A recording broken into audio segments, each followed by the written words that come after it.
ఈరోజు కథ పేరు అమ్మా బళ్ళోకి వెళ్ళని. కథ రచయిత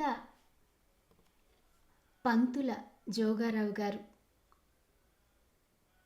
ఈ కథని ప్రత్యేకం అనే వారపత్రికలో 2011 4/1 ప్రచురితమైంది. అమ్మా బళ్ళోకి వెళ్ళని. సూరిబాబుకు తెలివొచ్చి చాలాసేపు అయింది. అయినా ముసుగు తీయలేదు. మత్తుగా మగతగా ఉంది. ఇంకా చలికి మూడెంక వేసుకొని ముసుగు తన్ని పడుకోవడం ఎంతో హాయిగా ఉంది. వాడికి తెలుసు ఈ హాయి అట్టేసేపు ఉండదని. అమ్మ లేవమని ఒక్కటే సతాయిస్తుంది. లేచే వరకు ఊరుకోదు. అమ్మకన్నీ తొందరే. గోరువెచ్చని నీళ్లు ఒంటి మీద కుమ్మరించేసి స్నానం ఆదరాబాదరాగా చేయించేస్తుంది. నేను పోసుకుంటానే చెంబెయ్యవే అంటే వినదు. తనైతే తలంతా తడిపేసుకుంటాడుట. స్నానం పూర్తయ్యాక చొక్కా నిక్కరు తొందరగా తొడిగేసుకోవాలి. మళ్ళీ ఆ నీలం నిక్కరే, ఆ గళ్ళ చొక్కానే. తనకున్న 3 జతల్లోకి అవే మంచివి. 2 రోజులకోసారి వాటిని ఉతికి ఆరేస్తుంది. అవంటే అసహ్యం తనకి. పాలిస్టర్ చొక్కా కుట్టించవే, నాన్నతో చెప్పవే అని సణుగుతాడు తను. ఈ అసహ్యం బట్టలతో బళ్ళోకెళ్ళనని మొరాయిస్తాడు. అమ్మ తన మాట పట్టించుకోదు. ఇప్పుడు ఈ ఖర్చులో నీకేం బట్టలు తీస్తారా మీ నాన్న, పండగకి కుట్టించుకుంది గాని అనేస్తుంది. పండగంటే పెద్ద పండగ. అదొస్తే కానీ తనకు మరో మంచి బట్టల జత రాదన్నమాట. పెద్ద పండుగకి కుట్టించాలని ఎక్కడుంది? ఈలోగా ఎన్ని పండుగలు లేవు. వినాయక చవితి లేదు, దసరా లేదు. అన్నట్టు దశమి వెళ్ళాక సరిగ్గా 12 రోజులకి తన పుట్టినరోజు కూడా వస్తుంది కదా. వాటన్నిటికీ బట్టలు కుట్టించడం అనే అలవాటు తప్పించేసి చాన్నాళ్ళయింది. మా లతక్కయ్య పెళ్ళికి నాన్నమ్మ జబ్బుకి చాలా డబ్బైపోయిందట. అయితే ఎవడికి కావాలి? అసలు డబ్బులైపోవడం అంటే ఏమిటో. ఒక్కో రోజు ఇంట్లో బియ్యం లేవని అమ్మ చెబితే డబ్బులు లేవే అంటాడు నాన్న. మళ్ళీ అంతలోనే ఎవరినైనా అడిగి తెస్తాను, సాయంత్రం వచ్చేటప్పుడు బియ్యం పట్టించుకొస్తానులే అంటాడు. ఎవరిస్తారో తెలీదు. నాన్న అడిగితే ఇవ్వనివాడు లేడు కాబోలు. సాయంత్రం కల్లా బియ్యం తెస్తాడు. మరి పొద్దున్న డబ్బులు లేవన్నాడే. పోనీ అలాగే ఎవరినైనా అడిగి తెచ్చి తనకు మంచి బెల్ బాటమ్ ప్యాంటు, పాలిస్టర్ చొక్కా కుట్టించకూడదు నాన్న. అలా చెయ్యడంతే. ప్రసాద్కి, వెంకట బాబ్జీకి బ్రహ్మాండమైన బట్టలున్నాయి. బాబ్జీ గాడి బజ్జీల చొక్కా అయితే మరీను. ఆ వెధవసలు వాడి చొక్కా మీద చెయ్యి వెయ్యనివ్వడంతే. బోడి గొప్ప వాడును. ఈసారి డ్రిల్లు కాసులో వాడి నడ్డి మీద సిరా జల్లెయ్యాలి. తనకి ఓ బజ్జీల చొక్కా ఉంటే బాగుండు. నాన్న కుట్టించడుగాక కుట్టించడు. అమ్మ నాన్నతో చెప్పదుగాక చెప్పదు. చలపతన్నయ్య కాలేజీకి వెళ్తున్నాడని చెప్పి వాడికి 2 ప్యాంట్లు కుట్టించారు. చిన్నక్కయ్యని మూల కూర్చోబెట్టినప్పుడు సిలుకు ఓణీలు కుట్టించారు. చిన్నన్నయ్య చెప్పుల కోసం ఎంత గొడవ చేశాడు. నాన్న తన కిర్రు చెప్పుల్లాంటివి చవకగా వస్తాయని అలాంటివి కుట్టిస్తానంటే గోల పెట్టేశాడు. వాడికి అవమానమంట. అందరూ నవ్వుతారట. ఆ మాటకొస్తే తనకు అసలు చెప్పులే లేవు. తనకెంత అవమానంట. ఎప్పుడో బాచి మావయ్య కొనిపెట్టాడు. అవేం జోళ్ళో 2 నెలలు తొడిగాడో లేదు, చిరిగి చిరిగి మొక్కలైపోయాయి. మళ్ళీ తన జోళ్ల గురించి అసలు ఎవ్వరూ పట్టించుకోలేదు. బాచి మావయ్య మళ్ళీ వస్తే బాగుండు. అవును, బాచి మావయ్య ఎంత మంచివాడో చెప్పలేం. వచ్చేటప్పుడు తన కోసం ఏదైనా తెస్తాడు. తగరపు వలస జీడిపప్పు తెస్తాడు. మ్యాట్నీకి తీసుకెళ్తాడు. వెళ్ళిపోయేటప్పుడు డబ్బులు కూడా ఇస్తాడు. అన్నిటికన్నా ముఖ్యంగా బాచి మావయ్య వచ్చిన రోజున అమ్మ ఏమైనా తినడానికి మంచి చేస్తుంది. ఉదయం ఉప్మా, కాఫీ, మధ్యాహ్నం పులిహోర, సేమ్యా. ఆ రోజు భోజనం భలేగా ఉంటుంది. మామూలు అప్పుడు అన్నం తినడమే తనకు ఓ మంట. ఓ రోజు పప్పు వండితే మరో రోజు వండదు. ఎప్పుడు చారు నీళ్లు, పెసరబద్దల పచ్చడిను. కూరుంటే ఉంటుంది, లేకపోతే లేదు. చేసిన ఆ తోటకూర తనకి నచ్చదు. తోటకూర వండొద్దని అడిగితే నాన్న తిడతాడు. తోటకూర బలంట, పైగా దబాయింపు కూడాను. బాచి మామయ్య వెళ్ళిపోయేటప్పుడు తన చేతిలో రూపాయో రెండో పెడతాడు. మామయ్య రిక్షా ఎక్కి వెళ్ళిపోగానే అమ్మ తన దగ్గర నుంచి ఆ డబ్బులు కాస్త తీసుకుంటుంది. అలాంటప్పుడు తనకెంత ఏడుపు వస్తుందో. అంత డబ్బు నువ్వేం చేసుకుంటావరా, నేను దాస్తానులే, ఇవ్వు అంటూ తీసుకుని తనకి ఓ పావలా ఇస్తుంది. ఏమీ అనలేక ఉక్రోషంగా ఉంటుంది తనకి. కానైతే ఆ పావలా మాత్రం మామూలుగా అమ్మ తనకెప్పుడు ఇస్తుంది కనుక దాంతో ఐస్ క్రీమ్ కొనుక్కోవచ్చు, తాటి బెల్లం అచ్చులు కొనుక్కోవచ్చు. అంచేత బాచి మామయ్య వస్తే తనకు పండగ వచ్చినట్టే. అసలు బాచి మావయ్య అని ఏమిటి, ఇంటికి చుట్టాలు ఎవరొచ్చినా కూడా అంతే. చుట్టాలు వస్తే తను బళ్ళోకి వెళ్ళక్కర్లేదు. భలే సరదాగా ఉంటుంది. హాయిగా ఆడుకోవచ్చు. చుట్టాల వాళ్ళ పిల్లల్ని తీసుకొని కొబ్బరి తోటకెళ్ళి కొబ్బరాకు బొమ్మలు, బూరలు చేసుకోవచ్చు. వేణుగోపాల స్వామి కోవెల దగ్గర చెట్ల కింద ఇసుకలో చక్కగా ఆడుకోవచ్చును. పెసరబద్దల పచ్చడి, అసహ్యం అసహ్యం తోటకూర కూర, నీళ్ల మజ్జిగ. ఈ బాధ ఉండదు. చద్దన్నం తినడమే కాక కాఫీ కూడా తాగొచ్చు. అన్నాలు తినేవాళ్ళు కాఫీలు మానేయాలరా అని రూల్స్ పెట్టాడు పెద్దన్నయ్య. ఆ మాటకొస్తే కాఫీలు తాగే వాళ్ళంతా అన్నాలు తినడం మానేసినట్టు. చుట్టాలొస్తే మ్యాట్నీకి వెళ్ళొచ్చు. అట్నుంచి రాగానే పకోడీలో బజ్జీలో వేడివేడిగా రెడీగా ఉంటాయి. అందుకని చుట్టాలొస్తే ఎంతో బాగుంటుంది. అమ్మకి నాన్నకి చుట్టాలొస్తే నచ్చదెంచేతో. చుట్టాలు వాళ్ళు పెరట్లో స్నానాలు చేస్తున్నప్పుడు, వాళ్ళు ఇంకా పక్కల మించి లేవనప్పుడు అమ్మా నాన్న చాటుగా ఓ మూలకు చేరి ఏవేవో గుసగుసలు మాట్లాడేసుకుంటారు. అమ్మ ఏదో అంటుంది. మధ్య మధ్య నుదుటి మీద చేత్తో కొట్టుకుంటూ నాన్న కోపంగా చూస్తుంటాడు.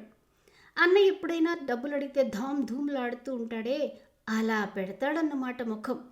తనకప్పుడు భయం వేస్తుంది. కొంపదీసి వీళ్ళు గుసగుసలాడేసుకొని చుట్టాలకి పులిహోర సామ్య గట్రాలు చేయకుండానే పంపించేస్తారేమిటి చెప్పమా అని అనిపిస్తుంది. నాన్న కోపం తెచ్చేసుకొని రిక్షా పిలిపించేసి వాళ్ళని వెళ్ళిపోమంటాడేమో, అమ్మ తనను బళ్ళోకి వెళ్ళమని పంపించేస్తుందేమో అని గుండె లబలబలాడిపోతుంది. అలా జరగకూడదు దేవుడా అని మొక్కుకుంటాడు. ఉత్తరే తన భయం, కానీ అసలు అలాగెప్పుడు జరగలేదు కూడా.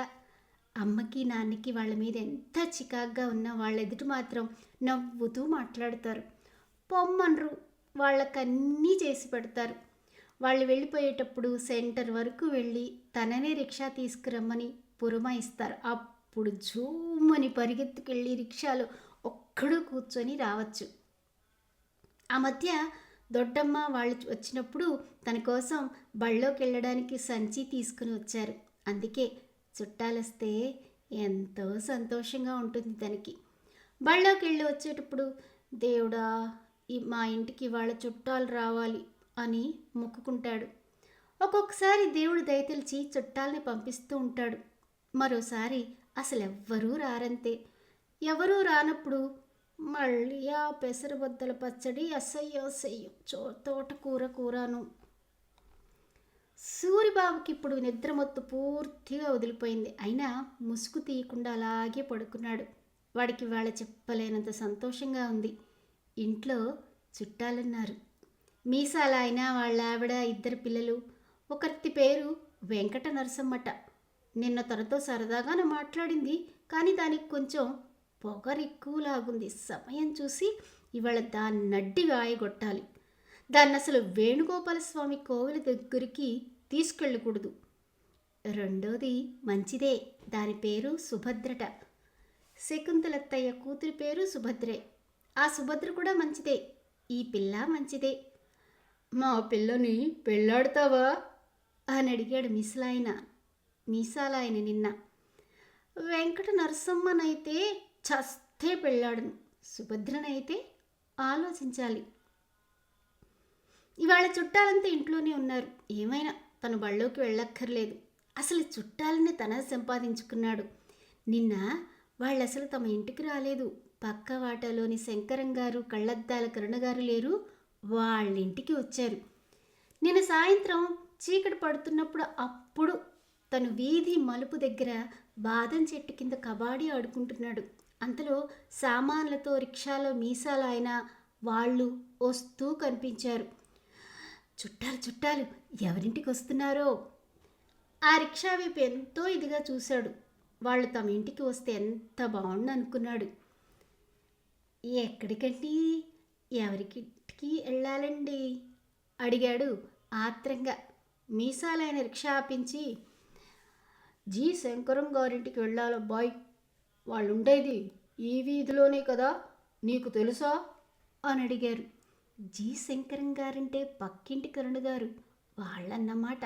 అయ్యో, వాళ్ళు ఇప్పుడు ఊళ్ళో లేరే, వీళ్ళకి ఎలాగా అనిపించింది. పోని పాపం తమ ఇంటికి తీసుకెళ్తాను అనే ఆలోచన వచ్చింది. వెంటనే, ఓ తెలుసు, రండి చూపిస్తాను అంటూ ఇంటికి తీసుకొచ్చాడు. ఇంటికి రాగానే రిక్షావాడి చేత సామానంతా ఇంట్లో పెట్టించాడు.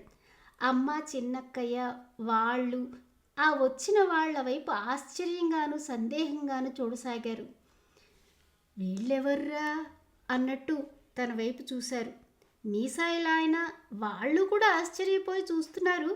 తను ఇంక తడుముకోకుండా గడగడా చెప్పేశాడు. వీళ్ళు మన కళ్ళజోడు కరుణగారు వాళ్ళ ఇంటికి వచ్చారే పాపం. మరి వాళ్ళు ఊళ్ళో లేరు కదా, మరి ఎక్కడికి వెళ్తారని మన ఇంటికి తీసుకొచ్చేసానే. ఏ అయ్యో, గరుడ వాళ్ళు లేరు, ఇప్పుడు ఏం చెయ్యడం అంది గాభరాగా మీసాలాయన వాళ్ళ ఆవిడ.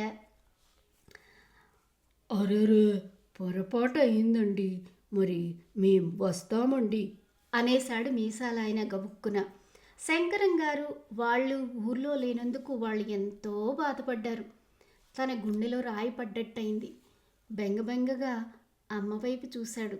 అమ్మ ఓ నిమిషం మాట్లాడలేదు. మళ్ళీ ఏమనుకుందో.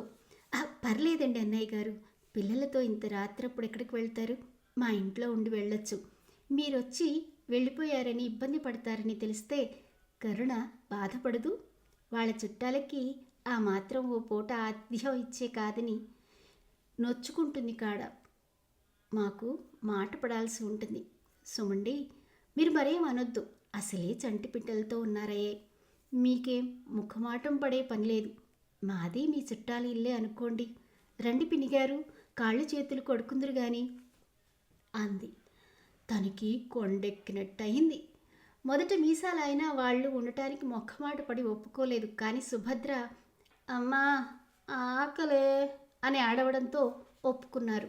అమ్మ చిన్నక్కేని చాటుగా పెరట్లోంచి బియ్యం కోసం కాబోలు చేట చేతికిచ్చి మీనాక్షమ్మ గారింటికి పంపించింది.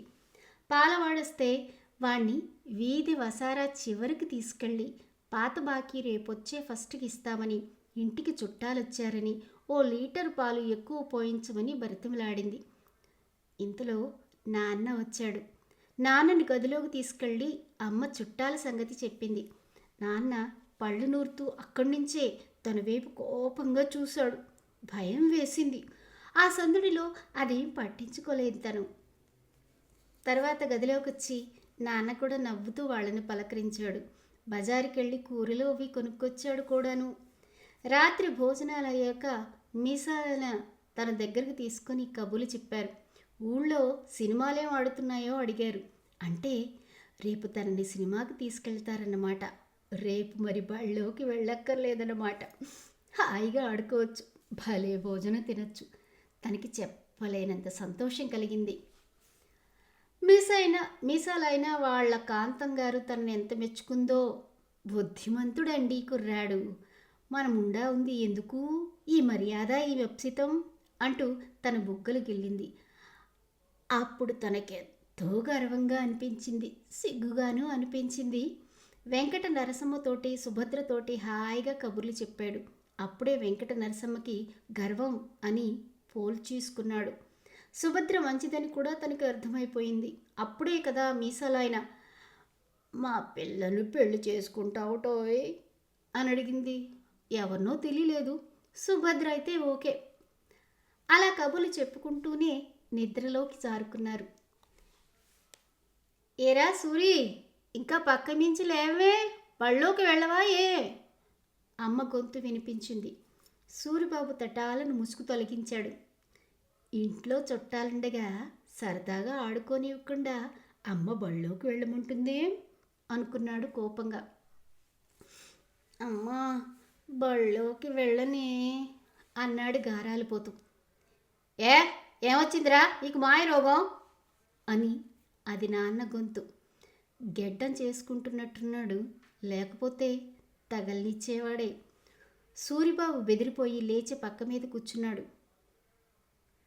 చుట్టాలున్నారు కదే, ఇవాళ బడి మానేస్తానే అన్నాడు తల్లికి వినిపించేలా సణుగుతూ. ఇంకా ఎక్కడున్నారా వాళ్ళు? పొద్దున్నే బండికి వెళ్ళిపోయారు. అవును కానీ విధవా, వేలుడంత లేవు నీకు పెత్తనాలు నిర్వాహకాలు ఏమిట్రా? వాళ్ళ ఇంటికొచ్చిన చుట్టాలని మన నెత్తి మీదకి ఎందుకు తీసుకొచ్చావు? అసలు అప్పుడే తగలనిద్దును, కానీ బాగుండదని ఊరుకున్నాను. రాత్రి అసలే బియ్యం నిండుకున్నాయి ఇంట్లో. బియ్యానికి కాఫీ పొడికి ఇంత ఇబ్బంది పడాల్సి వచ్చిందో తెలుసా? అమ్మ తిడుతోంది. చుట్టాలు వెళ్ళిపోయారా? సూరిబాబు గుండె ఆగినంత పనయింది. వాడి ఆశలన్నీ నిరాశలైపోయాయి. మనసంతా ఎంతో బెంగ బెగ్గులతో వికలమైపోయింది. వాడికి మధ్య దరువులు లేక అలా అడ్డగాడిలా తయారవుతున్నాడు, వెధవా అని నాన్న కోపంగా అరుస్తున్నాడు. చిన్నక్క అన్నయ్యలు కూడా పట్టుకుని దులిపేస్తున్నారు. లేలే బడికి వేళవుతోంది అమ్మ కసిరింది. సూరిబాబు అవమానం భరించలేక లేచి ముఖం కడుక్కొని స్నానం చేసి తెమిలాడు. చల్తన్నం తినలేక తిని ఏడుపు ముఖంతో భుజాన పుస్తకాల సంచి వేలాడేసుకొని బళ్ళోకి బయలుదేరాడు. నడుస్తూనే దారిలో అసహనంగా కోపంగా తనలో అనుకున్నాడు, తను పెద్ద అయ్యాక ఎవరైనా చుట్టాలు ఇంటికొస్తే తెల్లారకుండానే ఇలా పంపించేస్తాడేమిటి? వాళ్ళు వెళ్ళిపోతామన్నా సరే బలవంతంగా ఉంచేయడు, వాళ్ళతో సరదాగా ఉండడు అని. సూరిబాబు కళ్ళ వెంట నీళ్లు తిరుగుతున్నాయి. వాడికి ఏడుపొస్తోంది.